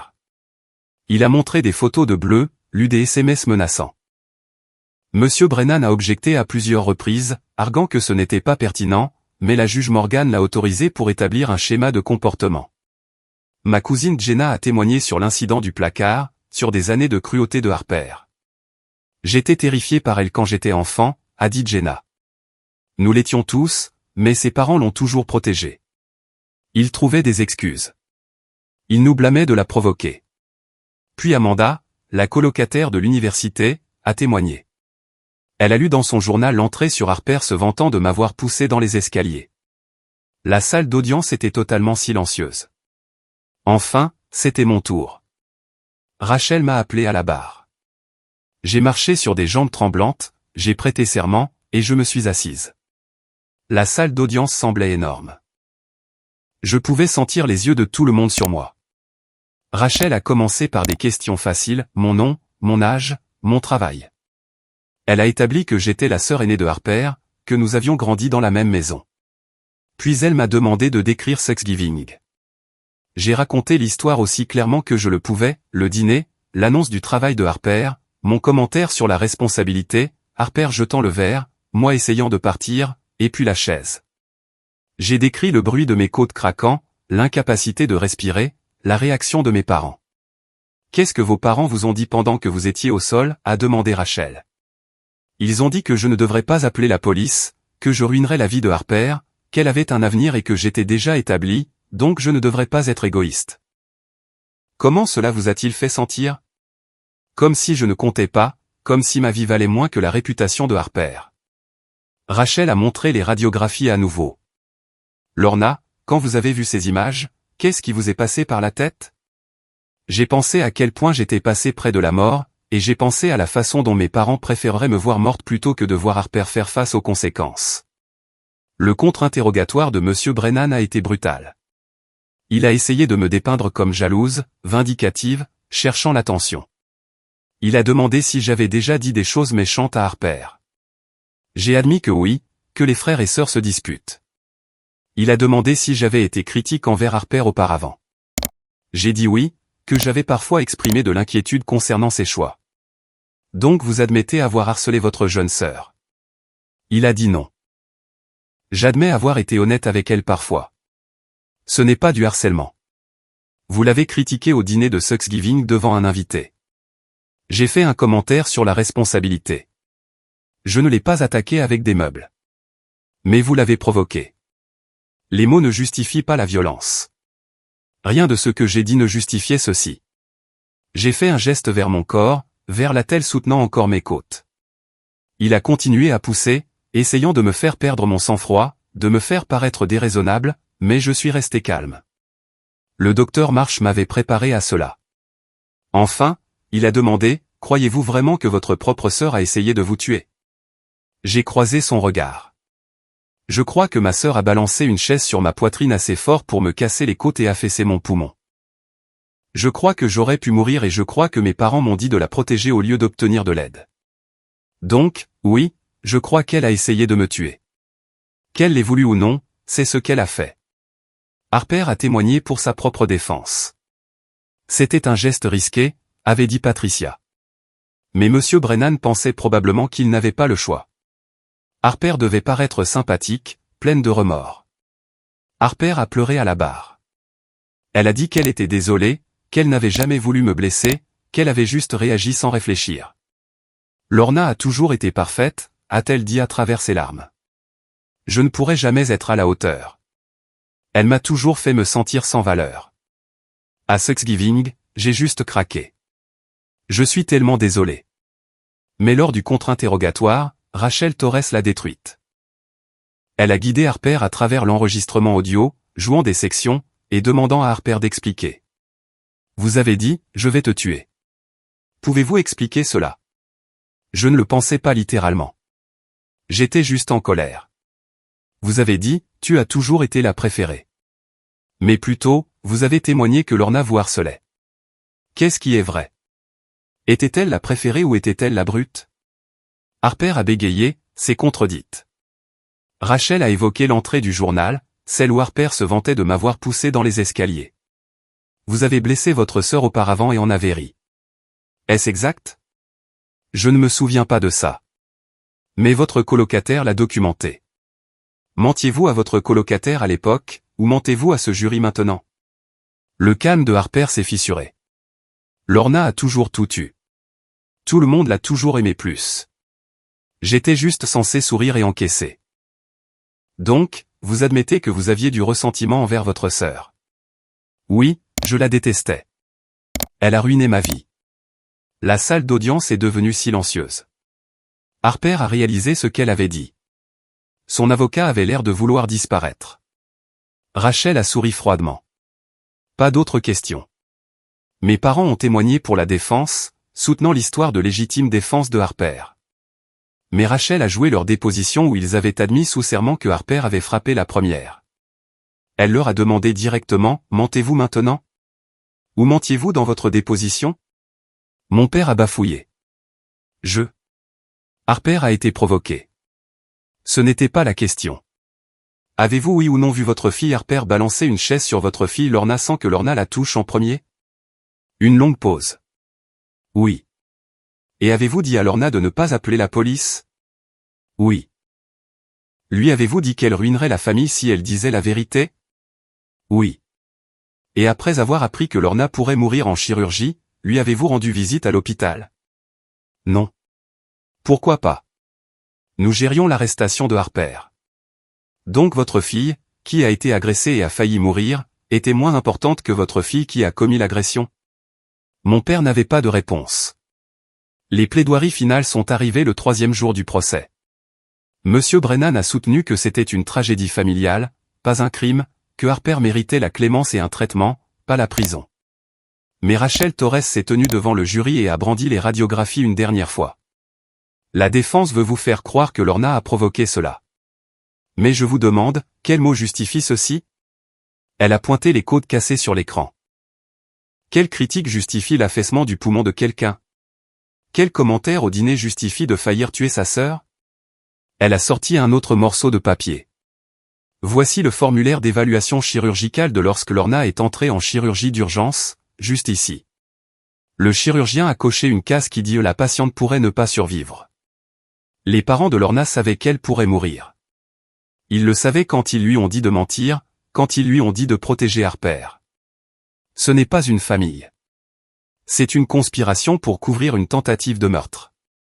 Plusieurs membres du jury avaient les larmes aux yeux.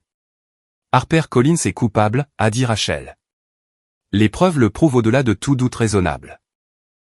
Je vous demande de la tenir responsable de ce qu'elle a fait, pour Lorna, pour chaque autre personne que Harper a blessée, et pour la prochaine personne qu'elle blessera si vous ne l'arrêtez pas aujourd'hui. Merci. Le jury a délibéré pendant 3 heures. Nous avons attendu dans une salle au bout du couloir. Patricia a dit que 3 heures étaient bon signe, que cela signifiait qu'ils étaient minutieux. Pas qu'il y avait des accords, mais chaque minute semblait une éternité. Enfin, l'huissier est venu nous chercher.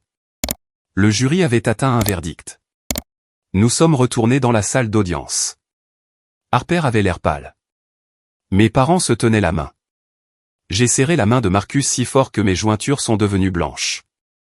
Le président du jury s'est levé. La juge Morgan a demandé, le jury a-t-il atteint un verdict? Nous l'avons fait, votre honneur. Sur l'accusation de violence aggravée ayant entraîné des blessures corporelles graves, comment trouvez-vous l'accusé? Nous trouvons l'accusé coupable. La salle d'audience a éclaté. Ma mère a crié, non, c'est faux. Elle est innocente. Les huissiers se sont dirigés vers elle. Mon père est resté assis figé, le visage gris. Harper s'est effondré sur sa chaise, sanglotant. Son avocat a mis une main sur son épaule. J'ai senti Marcus serrer ma main. Patricia a souri. Et j'ai ressenti quelque chose que je n'avais pas ressenti depuis des mois. Le soulagement. La justice. Enfin, la justice. La condamnation était prévue pour 2 semaines après le verdict. Ces 2 semaines ont donné l'impression de retenir mon souffle. Harper a été placée en détention provisoire immédiatement après le verdict de culpabilité, ce qui signifiait qu'elle était en prison en attendant la condamnation.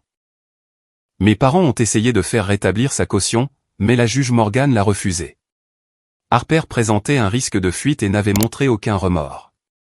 Patricia a continué à travailler sur l'affaire civile. Avec la condamnation pénale, Harper avait essentiellement admis sa culpabilité. L'affaire civile serait beaucoup plus facile à gagner. Nous poursuivions pour les frais médicaux, la perte de salaire, la douleur et la souffrance, et les dommages punitifs. Le montant total que nous demandions était de plus de 200 000 $. Mais Patricia avait une autre idée. Et si nous poursuivions aussi vos parents? Je les fixais. Mes parents? Ils ont été témoins de l'agression et vous ont dit de la couvrir. Ils vous ont intimidé pour vous empêcher de signaler un crime. Ils ont conspiré pour aider Harper à éviter les conséquences. C'est une conspiration criminelle et une entrave à la justice. Nous pouvons les poursuivre civilement pour leur rôle dans votre préjudice. L'idée était choquante mais aussi d'une certaine manière juste. Ils avaient encouragé Harper. Ils l'avaient choisi plutôt que moi. Même quand je mourrais. Ils méritaient de faire face aux conséquences aussi. Faites-le, ai-je dit. L'audience de condamnation est arrivée par un matin gris d'avril. La salle d'audience était bondée. Les déclarations d'impact sur la victime étaient autorisées, et j'en avais préparé une. Patricia m'avait aidé à l'écrire, mais les mots étaient les miens. La juge Morgan a demandé si je voulais parler avant qu'elle n'impose la sentence. Je me suis levé et j'ai marché jusqu'au podium. Mes mains tremblaient alors que je tenais ma déclaration écrite. Votre honneur, je m'appelle Lorna Collins. Je suis la sœur aînée de Harper. À Thanksgiving, elle a brisé 3 de mes côtes et affaissé mon poumon avec une chaise de salle à manger. J'ai eu une chirurgie d'urgence. J'ai passé 8 jours à l'hôpital. Je n'ai pas pu travailler pendant 3 mois. J'ai encore mal. J'aurai des cicatrices pour le reste de ma vie. J'ai fait une pause, j'ai regardé Harper. Elle ne voulait pas croiser mon regard. Mais les cicatrices physiques ne sont pas la pire partie. La pire partie est de savoir que ma propre famille a choisi de protéger la personne qui m'a blessé au lieu de m'aider. La pire partie est d'entendre ma mère dire qu'elle souhaitait que je ne sois jamais né. La pire partie est de réaliser que j'ai passé toute ma vie à essayer de gagner l'amour de personnes qui étaient incapables de le donner. Ma voix s'est brisée, mais j'ai continué. Harper ne m'a pas seulement blessé ce jour-là. Elle me fait du mal depuis des années, me poussant dans les escaliers, claquant des portes sur mes mains, me frappant, me menaçant, rendant ma vie misérable. Et nos parents l'ont couverte à chaque fois. Ils lui ont appris que la violence n'a pas de conséquences. Ils lui ont appris qu'elle pouvait blesser les gens et s'en tirer. Et ils m'ont presque appris que ma vie ne comptait pas, que je devrais accepter les abus parce que garder la paix familiale est plus important que de me garder en sécurité. J'ai regardé la juge. Votre honneur, je ne vous demande pas de punir Harper parce que je veux me venger. Je vous demande de la tenir responsable parce que si vous ne le faites pas, elle blessera quelqu'un d'autre. Elle a blessé d'autres personnes avant. Elle blessera d'autres personnes encore. Quelqu'un doit l'arrêter. Et puisque mes parents ont refusé de le faire, ce travail vous incombe. Je me suis rassise. Marcus a serré ma main. J'avais dit ce que j'avais besoin de dire. La juge Morgan a examiné les preuves, le rapport présententiel, les lettres des partisans de Harper et de ses autres victimes. Puis elle s'est adressée directement à Harper. Mademoiselle Collins, vous avez failli tuer votre sœur. Le témoignage médical a clairement indiqué que si elle avait attendu 1 heure de plus pour chercher de l'aide, elle aurait pu mourir. Vous n'avez montré aucun remords. Vous l'avez blâmée pour sa propre agression. Vos parents ont encouragé ce comportement, vous enseignant que la violence est acceptable si vous êtes assez en colère. Mais je suis ici pour vous enseigner quelque chose de différent. Elle a fait une pause. Laissez les mots flotter dans l'air. Vous êtes condamné à 5 ans de prison d'État. Vous serez éligible à la libération conditionnelle après avoir purgé 3 ans, mais seulement si vous terminez un programme intensif d'intervention pour agresseurs et démontrez un changement véritable. Il vous est également ordonné de payer une restitution complète à votre sœur pour tous les frais médicaux et la perte de salaire, totalisant 63 000 $. Comprenez-vous cette sentence? Harper sanglotait trop fort pour répondre. Son avocat a répondu pour elle. Oui, votre honneur. 5 ans. Harper aurait 30 ans quand elle sortirait. Si elle sortait dans 3 ans, elle aurait un casier judiciaire pour crime. Sa vie ne serait jamais la même. Ma mère s'est évanouie dans la salle d'audience. Les huissiers l'ont aidée à sortir. Mon père est resté assis immobile, regardant droit devant. Je n'ai ressenti aucune joie, mais j'ai ressenti la paix. La justice avait été rendue. L'affaire civile contre Harper s'est réglée rapidement. Son avocat lui a conseillé d'accepter de payer le montant total que nous demandions plutôt que de passer par un autre procès. Elle n'avait pas d'argent à elle, donc mes parents devraient le payer. Ils se sont battus, mais finalement leur avocat les a convaincus qu'ils perdraient si cela allait au procès. Ils ont réglé pour 185 000 $ à payer sur 5 ans. Mais l'affaire civile contre mes parents ne faisait que commencer. Patricia l'a déposée en mai. Nous les avons poursuivis pour conspiration, intimidation de témoins et infliction intentionnelle de détresse émotionnelle. Nous avons demandé 75 000 $ de dommages et intérêts et une ordonnance du tribunal exigeant qu'ils ne me contactent plus jamais. Ils ont engagé un avocat coûteux et ont essayé de se battre. Ils ont prétendu qu'ils essayaient juste de protéger leur famille, qu'ils n'avaient pas eu l'intention de me nuire. Mais les preuves étaient accablantes, l'enregistrement où ils me disaient de mentir, les SMS me menaçant, leur aveu sous serment qu'ils avaient été témoins de l'agression et n'avaient rien fait. Leur avocat leur a finalement recommandé de régler. En août, nous avons conclu un accord, ils paieraient 75 000 $, admettraient par écrit qu'ils avaient conspiré pour aider Harper à éviter les conséquences et que leurs actions m'avaient causé du tort, et ils accepteraient une ordonnance de non-contact. Il leur était légalement interdit de me contacter de quelque manière que ce soit pour le reste de ma vie. Signer cet accord a donné l'impression de fermer une porte qui avait été ouverte toute ma vie. Une porte que j'avais continué d'espérer qu'ils franchiraient pour m'aimer enfin. Ils ne le feraient jamais. Et maintenant, enfin, je pouvais arrêter d'espérer. J'ai utilisé l'argent du règlement pour payer toutes mes dettes médicales et ouvrir un compte d'épargne. Pour la première fois de ma vie, j'avais une sécurité financière. Je pouvais respirer, métaphoriquement et littéralement. Physiquement, j'ai guéri. Dès l'été, j'étais de retour au travail à temps partiel. À l'automne, je travaillais à nouveau à temps plein. La douleur dans mes côtes s'est estompée en une douleur occasionnelle quand le temps changeait. Les cicatrices sur ma poitrine sont passées du rouge colère au blanc pâle. Je les aurai toujours, de petits rappels de ce à quoi j'avais survécu. Mais j'ai découvert qu'elles ne me dérangeaient pas. Elles étaient la preuve que je m'étais défendu. Émotionnellement, la guérison a pris plus de temps. J'ai continué à voir le docteur Marsh chaque semaine. Nous avons travaillé à travers des décennies de conditionnement, de croyances que j'étais sans valeur, d'acceptation de miettes d'affection comme de l'amour. C'était un travail difficile. Il y a eu des revers. Mais lentement, j'ai commencé à me voir différemment. Pas comme le bouc émissaire, pas comme le problème, mais comme une survivante. Marcus et moi nous sommes mariés en septembre. Une petite cérémonie dans un jardin avec 30 de nos amis les plus proches. Beth est venue, ainsi que Patricia et la détective Reeves. Le docteur Marsh était là. Ma cousine Jenna était là. Amanda, la colocataire qui avait témoigné, est venue. Derek, l'ex-petit ami de Harper, est venu. Nous avions créé une famille choisie. Des gens qui nous aimaient, pas par obligation, mais par souci sincère. Il n'y avait aucun parent de sang à mon mariage et ils ne m'ont pas manqué. Par Jenna, j'ai eu des nouvelles de mes parents. Ils étaient devenus des parias dans leur petite ville. Le procès avait été couvert intensivement par les nouvelles locales.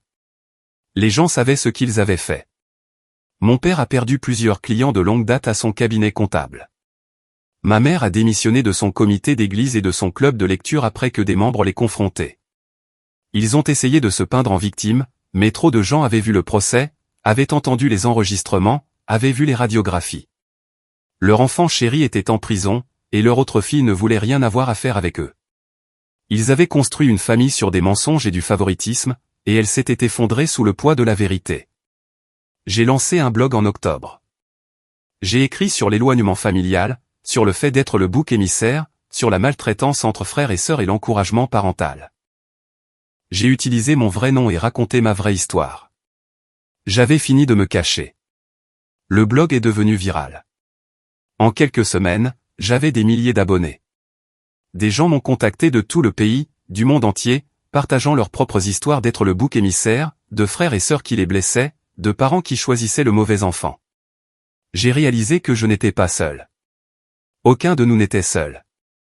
J'ai commencé à prendre la parole lors de conférences sur la violence domestique, plaidant pour une meilleure reconnaissance de la maltraitance entre frères et sœurs. La plupart des gens pensent à la maltraitance comme quelque chose qui se produit entre partenaires romantiques ou parents et enfants. Ils ne pensent pas aux frères et sœurs. Mais la maltraitance entre frères et sœurs est réelle, courante et dommageable. Je voulais changer cette conversation. En décembre, Marcus et moi avons découvert que j'étais enceinte. La nouvelle m'a terrifié au début. Et si je répétais les erreurs de mes parents? Et si je favorisais un enfant par rapport à un autre? Et si j'étais une mère terrible? Mais le docteur Marsh m'a rappelé quelque chose de crucial: vous avez brisé le cycle, Lorna. Vous avez choisi la vérité plutôt que le confort. Vous vous êtes choisi. Ce sont exactement les qualités qui feront de vous une bonne mère. Vous savez quoi ne pas faire. Vous savez à quel point il est important de protéger vos enfants, tous vos enfants. Vous ne répéterez pas les erreurs de vos parents parce que vous avez fait le travail qu'ils ont refusé de faire. J'ai décidé que mon enfant ne connaîtrait jamais Harper ou mes parents. Pas par rancune, mais par protection. Mon enfant grandirait dans un foyer où l'amour ne fait pas mal, où la violence n'est pas tolérée, où dire la vérité est valorisé par rapport au maintien de la paix.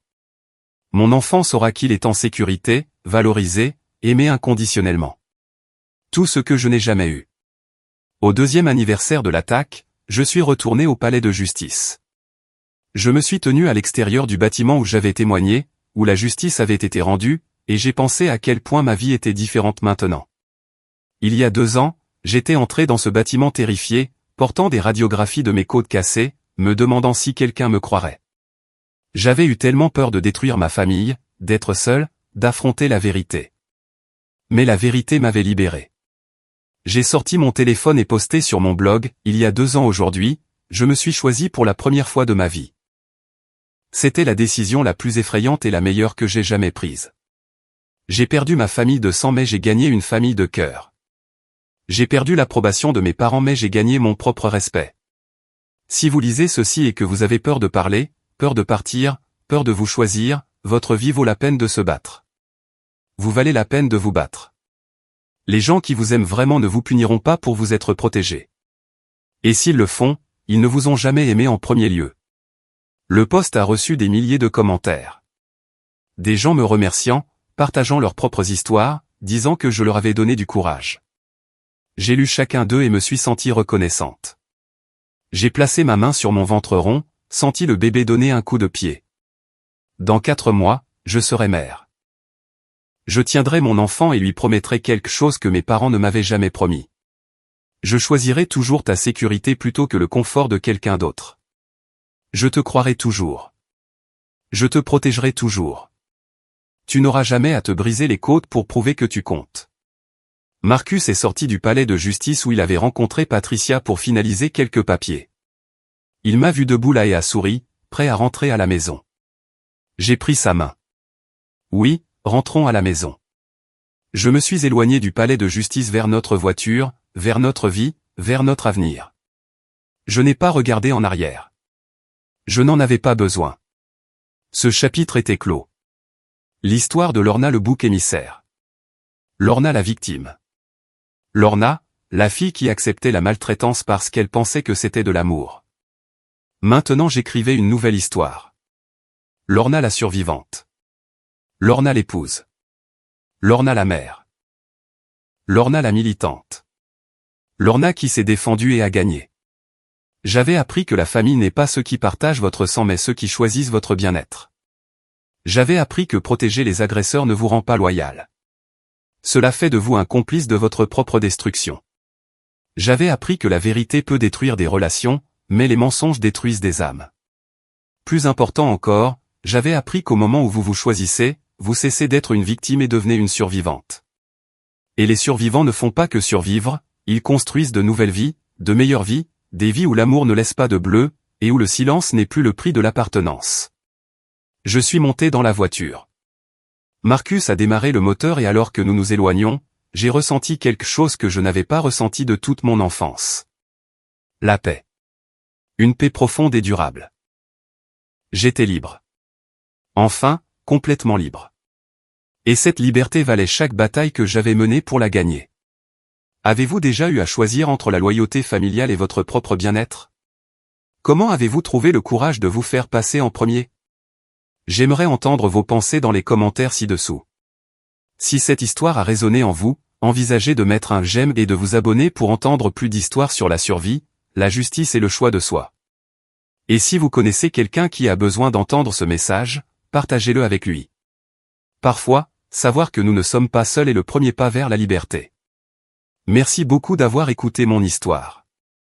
J'espère qu'elle vous a apporté du réconfort, de l'espoir ou le courage de faire le choix que vous devez faire. Vous méritez d'être en sécurité. Vous méritez d'être aimé. Et vous méritez de vous choisir. Prenez soin de vous.